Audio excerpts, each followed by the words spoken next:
fortunate to also have with us today Tania Garcia, another mom, who has a different story to tell. And Tania is here to share with us a story of her life with her wonderful son, Gianni. Tania, would you come join us on the stage?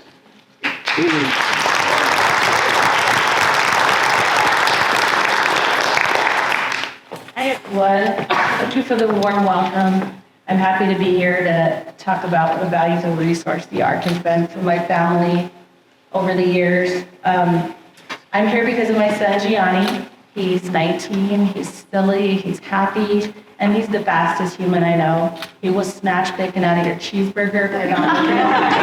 Story has done that, like strangers. Gianni was diagnosed with autism when he was 4.5. We knew something was going on when he was 3. And we were really hoping for this diagnosis because it would come with this complete, really helpful handbook on what to do. Yeah, right. Instead, it was more of, you're right. We're really sorry. Goodbye. So we did not know what to do. We were just trying everything. We're paying out of pocket. We're researching things, trying to figure out what in the world we're supposed to do. And we are totally confused. I was at the office with the biomedical intervention doctor, and I was talking to him, and I was grilling him, like, what do these guys look like when they're older? What do when they're teenagers? What can I expect? What else is there? And he said, I'm going to put you in touch with the mom. I have a son a little older than yours, and she can help you out. I contacted her, and the first thing she told me is, you need to call ARC and find the license numbers. That's going to be your first step. So I did. And 14 years ago, that looked like 6 weeks of sitting in the basement somewhere in the building across town. They fed us dinner, they watched our kids, they gave us a list of resources, and they taught us, this is how you navigate insurance. This is, so you're not paying for anything out of pocket. This is what an IEP is, listening to. This will protect your child as they go through the system. They talked to us about waiver programs, eligibility. Do you qualified for any of these? At the time, he was in this inclusion program, and I would get updates like, well, Gianni's in a chair in the back, and he's bouncing so high, he almost hit his head on the ceiling, and today he went into, the teacher's lounge, and he got me some cheese sticks, or he got on the laptop during class and ordered Imagine Dragons and then cast it onto the PA system. We don't have enough time to go into the story things. I'll show you the Yeah, inclusion time is turn the projector off and run and get the gum out of teacher's thirst. So I said, okay, he needs a different program. He needs to be outside. If you don't take him outside every day, he's going to go. So I called the ARC. I remember them talking about advocates. And I said, I need your help. I need to, change up this IEP. And they knew the legal language that needed to, what needed to be said, arm reach, line of sight, that kind of thing, where it needed to go, what pages, how many times it needed to be repeated or not. And we sat down and we finished drawing the elementary and the middle school happened. And that was a nightmare. They were calling me every single day. Petty stuff. They just wanted me to pick him up. It was over and over, and then it started turning serious. They started eloping across some busy streets. They actually lost him in the community for a full hour. This is dangerous. I don't even want to send him to school. Okay, I got to call the ARC again. I need an advocate. Called him up, and I said, I called an emergency IEP meeting. Can you please come? We've got to get him into the program. Got him into the program with a former teacher, right? I picked him up for the first day of the program, and he's wearing completely different clothes. My son is messy. He changes clothes all the time, but this is different socks and undies. So I asked the teacher, how was his day? She said, he did great. We went on a nature walk and he hopped in the lake, so we had to change his clothes. Hopped in the lake, okay.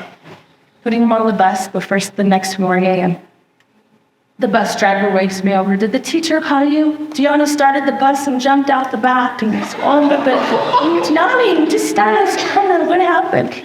So I called the teacher, and she said it was not a big deal. She went on the bus. He wanted to hear music, so we started the bus, turned the radio on. The driver panics. She comes running in, and he thinks, I'm being chased. Runs down the aisle, hops off. And she went on to say, I was standing right there. I said, Gianni, stay with me. We're going to load the rest of the kids on, and we'll get on. So I just remember this peace just kind of washing over, like, phew, these people, they understand Gianni. This teacher knew Gianni. They're not going to call me for every little thing. He's safe. He's good. So, middle school continues, high school, COVID, we won't talk about it. And then he graduates and like, yay, graduation, now what?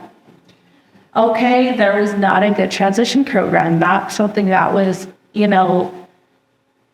was only super restricted programs for him. Here I go again, beep, beep, low, Arc, I need your help.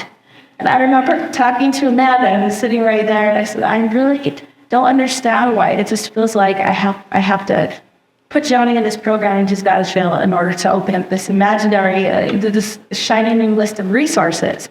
But when I go to the Arc, there's trained professionals, there's advocates, there's lists of resources, people that we can call and shout on all the time. And that was our experience this summer. They organized and hosted meetings at the office, and we're able to put him in a transition program. Right now, he's where he needs to be. He's thriving, he's happy, he's doing a great job.